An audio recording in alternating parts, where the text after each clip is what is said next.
查經，讀神嘅話語，好開心的，可以令我增加屬天智慧，令我同神更加親近。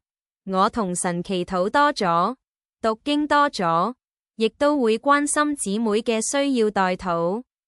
我真的感受到聖經的真實與精彩。我以前很迷醉於網上神仙故事劇，正如一個弟兄說過，聖經仲精彩過射雕英雄傳。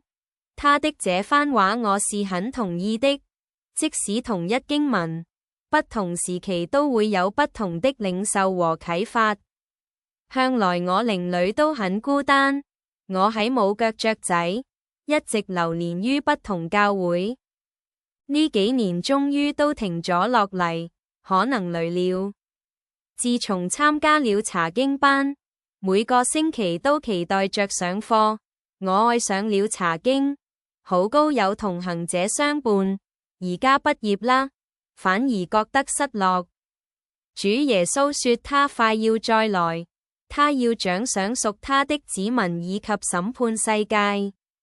我也感受到那份迫切，也曾嘗試把福音傳揚給我的摯愛以及親戚，無奈他們都不願意傾聽，他們的反應讓我猶如被刀插。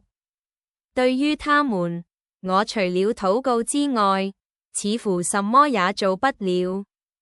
希望聖靈叩門給他們屬天的智慧。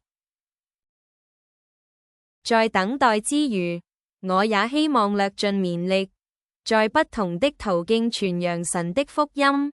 我也願萬人得救，沒一人沉淪。我希望我也有被神用得着的地方，在他的福音事工上有份。